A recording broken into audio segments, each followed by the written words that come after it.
धर्मांतरण गैंग के सरगना जलालुद्दीन पर बोले हैं सीएम योगी आदित्यनाथ। बलरामपुर में जल्लाद को गिरफ्तार किया गया। राष्ट्रद्रोही जलालुद्दीन पर कार्रवाई हो रही है। समाज विरोधियों को चकनाचूर कर देंगे। सीएम योगी ने इस कार्रवाई को लेकर ये तमाम बड़ी बातें कही हैं। 4 से 5 बुलडोजर किस तरीके से इसकी आलीशान कोठी को ढहा रहे हैं वो तस्वीरें आप देख रहे हैं। और सीएम ने साफ कर दिया है कि महिलाओं और बेटियों के ऊपर आंख उठाने वालों के खिलाफ ऐसी कार्रवाई होगी। और भाइयों, ये परसेप्शन है उत्तर प्रदेश का, क्योंकि अब उत्तर प्रदेश विकास की रफ्तार में आगे बढ़ा है। और आपने देखा होगा अभी समाज विरोधी और राष्ट्र विरोधी कार्रवाई में लिप्त तत्वों के खिलाफ कैसे कार्रवाई हो रही है। कल बलरामपुर में आपने देखा होगा एक जल्लाद को हम लोगों ने वहां पे भी गिरफ्तार किया है। कैसे वहां हिंदू बहन बेटियों के इज्जत के साथ खिलवाड़ करता था, पैसे में सौदेबाजी करता था, लेकिन अब ऐसे तत्वों के साथ सख्ती की जा रही है। हम समाज को भी टूटने नहीं देंगे, राष्ट्र विरोधी और समाज विरोधी तत्वों को भी चकनाचूर करके रहेंगे और धरती माता के स्वास्थ्य की रक्षा भी करेंगे, मां की स्मृतियों को भी जीवंत बनाएंगे। यह अभियान इसी का परिणाम है। आगे बढ़ेंगे तो झांगुर के फंड मैनेजर मोहम्मद अहमद धर्मांतरण गैंग के खुलासे के बाद से वो लगातार फरार है। मोहम्मद अहमद के घर से हमारे संवाददाता राघवेंद्र की ग्राउंड रिपोर्ट देखिए। धर्मांतरण गिरोह का मुखिया झांगुर बाबा का फंड मैनेजर यानी मोहम्मद अहमद के घर पर मैं मौजूद हूं। मोहम्मद अहमद का भी घर उतरौला के नयापुर गांव में है और आप देख सकते हैं कि ये मोहम्मद अहमद का यह घर है और यह बड़ा सा जो घर है, लेकिन आप देख रहे होंगे कि ये इस घर के बीच में खाली सी ज़मीन है।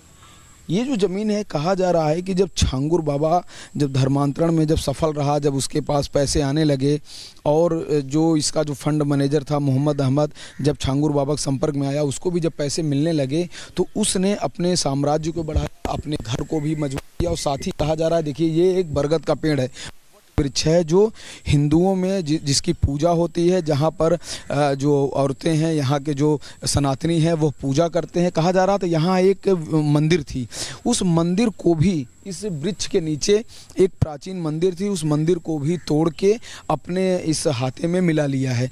तो जो ये झांगुर बाबा है सिर्फ धर्मांतरण का ही नहीं खेल करता था, उसके जो लोग होते थे वह भी अगर उनको कुछ मिलता था तो उन ज़मीनों को भी कब्जा करते थे, साथ ही मंदिरों को भी कब्जा करते थे।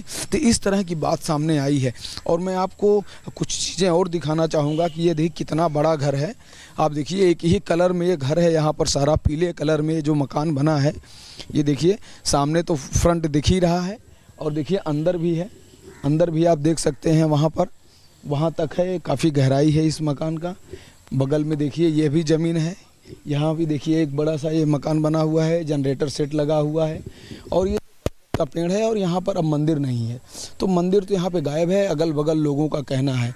अहमद के पिता है। हाँ। अहमद का ये आ रहा है कि वो झांगुर बाबा के साथ रहते हैं, उनका फंड मैनेज करते हैं, क्या ये भी सच है? अरे भैया 101% गलत है। By God, by Bible, by Quran, बिल्कुल टोटली गलत है। ये सब गलत अफवाहें छोड़ी गई हैं और ये सब यूट्यूब पे फैलाया गया है, चैनल पे। ये सब रंग है। कह रहे हैं मंदिर भी कब्जा किए हैं प्रांगण में, ऐसी बात आप और लोगों से पूछ लीजिए।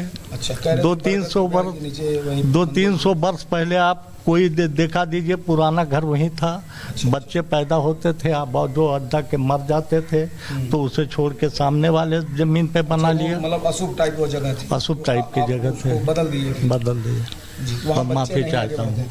तो देखिए उनके पिताजी का कहना था कि ऐसी कोई बात नहीं है। जो पुराना घर था जहाँ पर मंदिर की बात हो रही है, वहाँ पर जो मकान था उसमें जो बच्चे पैदा होते थे वो मर जाते थे, वो बच्चे वहाँ पर आगे नहीं बढ़ते थे, वंश आगे नहीं बढ़ता था, लिहाजा उनको वो ज़मीन छोड़ के दूसरी जगह बनाना पड़ा। तो देखिए यहाँ पर एक बात और भी यह कहा जा सकता है कि मंदिर के जगह पे मंदिर को तोड़ के अगर आप मकान बनाएंगे तो हो सकता है कोई दैवी प्रभाव हो जिसके कारण से आप उनका वंश ना चले, और उस वंश को न चलने के कारण वो इस स्थान से दूसरे स्थान उन्होंने अपना अपना घर बनाया, ऐसा मोहम्मद अहमद के पिता का कहना है।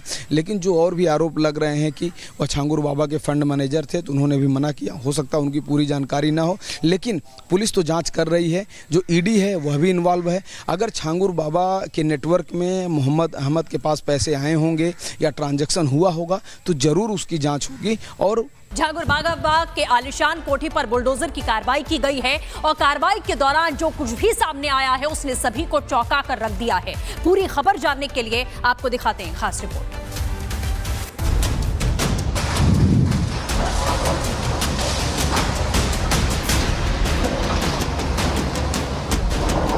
छांगुर बाबा कभी चमत्कारी साधु के नाम से मशहूर, आज कानून के शिकंजे में है। जहां एक बुलडोजर गरज रहा है, वहीं दूसरी तरफ ईडी की कार्रवाई से सनसनी मच गई है।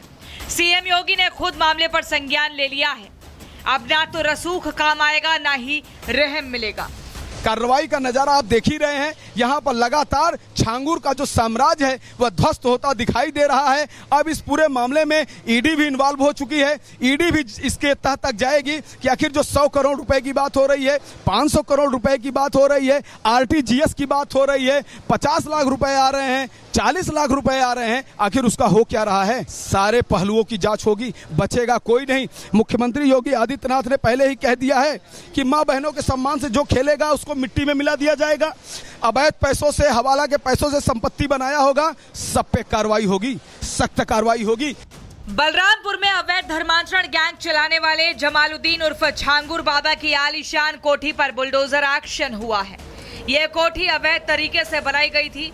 बताया जा रहा है कि वही कोठी है जिसमें छांगुर बाबा अपने गैंग के लोगों के साथ रहता था और यहीं से अपने काले साम्राज्य का संचालन करता था।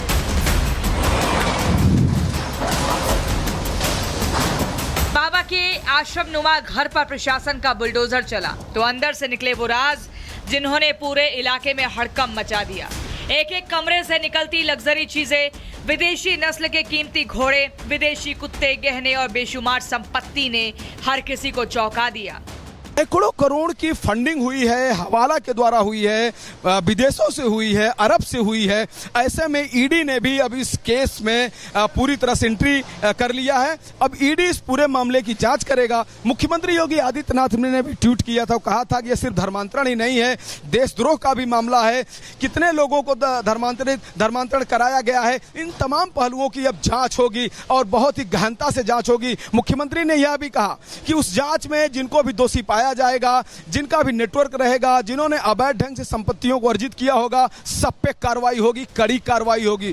प्रशासनिक जांच के साथ ही अब ईडी ने भी छांगुर बाबा के खिलाफ केस दर्ज कर लिया है। मनी लॉन्ड्रिंग, अवैध संपत्ति और विदेशी फंडिंग जैसे गंभीर आरोपों की जांच शुरू हो चुकी है। सूत्रों के मुताबिक बाबा के कई संदिग्ध बैंक खातों की पड़ताल भी की जा रही है। वहीं सीएम योगी ने भी छांगुर बाबा पर प्रतिक्रिया देते हुए कहा कि हमारी सरकार बहन बेटियों की गरिमा और सुरक्षा के प्रति पूर्णतः प्रतिबद्ध है। प्रारंभिक जांच में सामने आया है कि आरोपी जलालुद्दीन की गतिविधियां समाज विरोधी ही नहीं बल्कि राष्ट्र विरोधी भी हैं। छांगुर बाबा पर हुई इस बड़ी कार्रवाई ने एक बार फिर साबित कर दिया है कि यूपी में कानून से ऊपर कोई नहीं।